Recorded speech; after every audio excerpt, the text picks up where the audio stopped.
Nagbabalik po ang Good Morning Kapatid. Kalimitang daing po ng marami nating mga kapatid ang madilim nilang problema sa kanilang mga kilikili. Bakit nga ba umiitim ang kilikili at ano nga po ba ang solusyon dito? Lahat yan ay sasagutin ng aking paboritong resident morning doctor na si Dr. Char. Doc, good morning! Good morning, Mommy Dames. Manonood ako ng movie Yes, mamaya. please. Bring your entire clinic, Yes. please. And good morning din sa ating mga kapatid. So para ibahagi sa atin ang kanyang karanasan, kasama natin ang content creator na si Joshua May. Good morning, Joshua May. Good morning! Good morning Good morning. Pero tatawagin natin siyang Jem. Jem. Jem na lang. Okay, Umpisahan na natin na, Jem. Kailan mo unang napansin na nagda-darken ang iyong underarms? Actually, kasalanan ko po talaga kasi I started to use deodorant. Teenager pa lang po ako noon to stop the odor. So, 14 to 16 if I'm not mistaken. And then, I also use calamansi po para ma-stop po yung odor. So, parang naging worse po doon. Napunta po siya doon sa, like, nag-red po yung ano niya, yung pong mismong kilikili ko. Hanggang naging brownish, tapos naging, nadumilim talaga siya. Ayun po. So, direkta mo bang ginamit yung kalamansi? Yes po. Tapos after after kong maligo, mag-a-apply po ako ng gano'n, ng patagupa para hindi po ako pagalitan. So ayun, naging consistent po ako sa paggamit noon. Tapos napapansin ko po, parang nag-dry yung kilikili ko hanggang nangatip po talaga siya. And doon na po talaga nagtuloy-tuloy yung naging red, brown hanggang nangitim na po. Kasi Mami Dims, tatanungin ko sana si Jemmy kung ano yung mga naging sanhi. Ano na, nasabi na na niya. Nasabi So, na niya, i-rundown natin yung deodorant. Siguro matapang yung nagamit niya. Yes po, yung panlalaking deodorant. Panglalaki pa ang nagamit niya. At saka yung kalamansi na direct ang ginamit. Ayan, since ni-rundown mo na, Doc, akong gusto ko malaman, ano nga ba yung talagang nagiging sanhi ng itim na kilikili? Kasi di ba alam naman natin na maraming sanhi ito di ba? But yung kanina, na-curious ako kasi alam ko yung mga matatanda din sa amin dati, ang sinasabi nila, kapag gusto mong paputiin ang anything daw sa balat mo, bukod dyan sa mga siko-siko, kilikili, lagyan daw ng kalamansi. Ayan. Pero kanina, nung sinabi mo na, direkta mo ba nilagay? Anong ibig sabihin, Doc? More, mag-explain pa tayo. I-explain natin yan mamaya, Mami Dims. Pero marami talagang sanhi ang pagkakaroon ng, yung pag-itim ng kilikili. Unang-una na dyan yung tinatawag nating friction o kaya pagkuskus. Lalong-lalo na kapag mahilig magsuot ng masisikip na damit ang isang tao. So, pwedeng umitim yung kilikili niyan.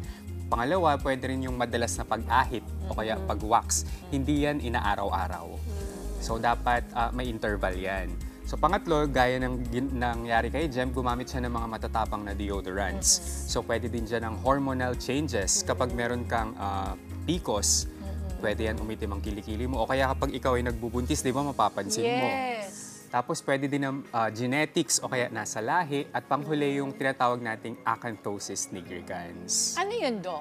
So, ito yung, ang acanthosis nigricans, ito yung pag-itim ng batok, pag-itim ng kilikili. So, pwede kasi siyang indikasyon ng isang tao ay may iba pang sakit kagaya ng diabetes. Diabetes? Kasi diba, I usually see, pag yung batok nangingitim, iniisip mo dahil nainitan lang. But not really. Totoo daw yun na pag nangingitim dito. So, okay, Doc, ito, I want to understand. Kasi yun ba ay more aesthetic lang na kapag nangitim, maitim lang siya, on skin, sa skin lang talaga siya sa surface, o meron ba siyang direktang connection kapag you have health problems and also for personal hygiene? Yeah, good question, Mommy Dims. Kasi ang maitim na kilikili, hindi siya nangangahulugan na maduming kilikili. Okay, mga kapatid, wag po tayong judgmental. Kasi yung maduming kilikili, libag yun. Diba, tama? Totoo yan diba? Yung iba siya. So, minsan kasi pag medyo maitim yung kilikili or makita mo parang may shadow, isipin mo, dumi ng kilikili. Pero hindi pala.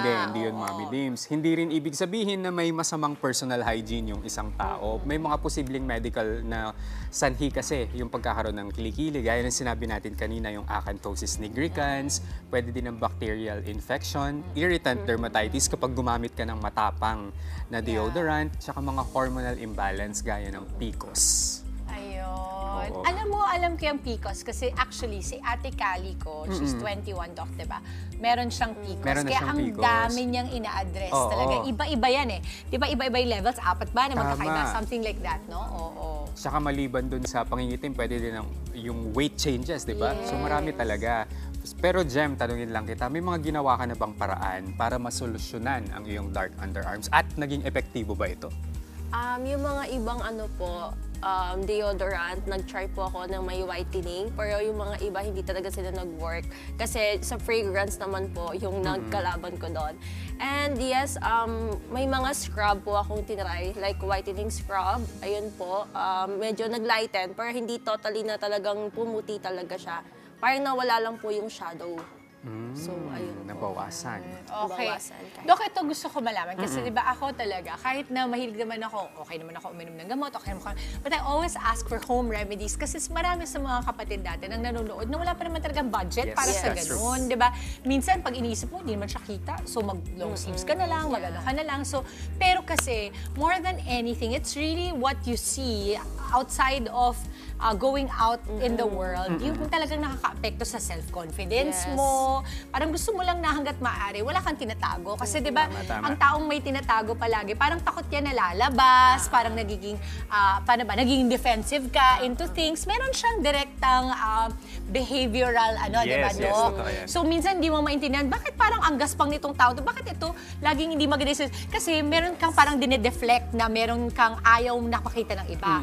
So, I want to know, ano nga ba yung mga home remedies na pwede natin gawin na makabawas dun sa maitim na kilikili para naman tayo maging confident, di ba? At saka, mabawasan yung ano natin, maging lighter ang Yes. perspective natin sa buhay. Yes, totoo yan, Mami Dims. Kasi aminin natin, hindi rin naman kasi mura yung mga whitening products Oo, minsan. at So, hindi mo alam kung legit. tama yan. So, meron tayong mga home remedies. Unang-una na dyan, yung pinaka-favorite na naman natin na Yes. aloe vera gel. Oh, that's the magic plant talaga Magic plant, natin. that's true. Aloe vera. So, kunin lamang po yung gel, tapos ipahid sa kilikili ng 10 to 15 minutes, tapos gawin niyo po ito araw-araw. So, kapag wala naman po kayong aloe vera gel, pwede naman po ang coconut oil. So, imasahin nyo lamang po ito ng 5 to 10 minutes sa kabanlawan, tapos gawin po ito araw-araw. At panghuli, meron din tayong tinatawag na baking soda at saka tubig. So, ang gagawin, gumawa po tayo ng paste. Paghahaluin lamang ito. Isang kutsaritang baking soda, isang kutsaritang tubig, tapos pag nakabuo na ng paste, i-masahe sa inyong kilikili ng 2 to 3 minutes lamang. At gawin ito ng 2 to 3 times a week Wait, lamang. Dok, sorry, muntik kitang makat. Kasi curious ako dun sa baking soda na yan. Di ba, even for yung mga gamit sa bahay, parang nakakapagpaputi yan, yung Yes. stains na tatanggal, pati sa mga inodoro, di ba ginagamit totoo yan? yan. So, safe naman siya because It's you use very it sa safe. mga kawali, sa mga inodoro. It's safe naman for the skin. Very safe yan. Okay, ano ulit yung ratio noon, Doc? Isang kutsaritang baking Kutsaritang soda. baking soda to- Isang kutsaritang tubig. So 1:1. 1:1. Hanggang sa makabuo ka ng paste. Ang paste dapat. Tapos iwan mo lang siya. Yes, 2 to 3 minutes. Sige. Oo, ay ang ganda. Okay, ito naman, Doc, ano naman yung mga advanced na treatments? Siyempre, kung meron kang budget kahit papano. Kasi alam naman natin na okay yung home remedies, pero mas mabilis pa rin talaga pag nagka-budget ka, di ba? Yes, Kasi Mami Dims. may mga treatments na pwedeng makatulong para pumuti ang ating mga leki-leki. Pag may budget, pag may Yes, extra pag may budget budget, naman tayo. oo. Ayan, ito po ang solusyon sa maitim na kilikili. Unang-una, pwede ang chemical peels. Pwede din ang microdermabrasion.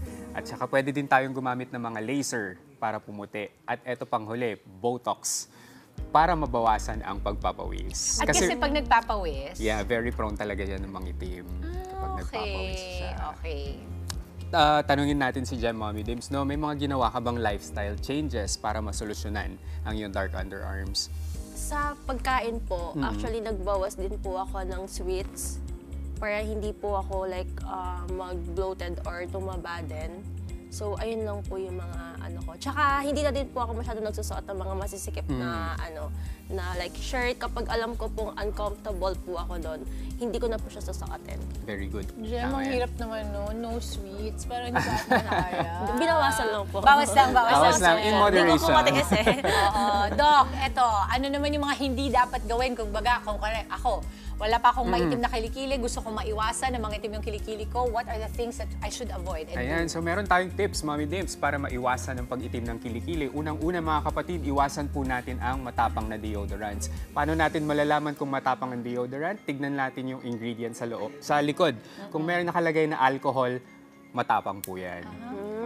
Yes, okay. tapos wag po tayong laging mag-ahit o kaya magpa-wax. Iwasan din natin ang mag-exfoliate araw-araw. Iwasan din natin ang masisikip na damit at iwasan ang direktang paggamit ng kalamansi o lemon sa kilikili. Ayun. Okay, eto na, Jem. Lastly, maraming salamat for coming over. Alam mo, marami tayong mga natutulungan dito sa Balikalindog, lalong-lalo na pag meron tayong mga bisita kasi nakikita nila na merong pinagdadaanan at napapagtagumpayan ito, naayos ito. Jem, you wanna invite everybody on your social media accounts and also kung ano man yung mga pwede naming abangan sa'yo, Jem. Alright, hello po. So you can follow me sa TikTok ko po, Sarah Official 2023. So actually, gumawa po ako ng social media platform which is yung TikTok account ko po to share yung mga experiences ko po. So yung sa TikTok ko po, parang more on ano po yung na-experience ko doon sa product, sinashare ko po siya para aware din po yung iba na hindi na po sila maabala or gumastos pa. Tapos madi-disappoint lang, kagaya po kasi sa akin. Kasi talagang napakahirap po talaga mag-try ng other products. Tapos parang you waste your time, at the same time, money. Tapos at the end, wala parang kakalabasan. So yun po. Thank you so much, Jem. Thank you, Doc, for being with us again. Mga kapatid, Dimples Romana po, kumpletuhin ang inyong umaga ng mga kwentong puno ng inspirasyon. Salubungin po ang bawat araw ng may ngiti at pag-asa. Kaya't mag-subscribe na po at mag-follow na sa aming social media pages ng News 5.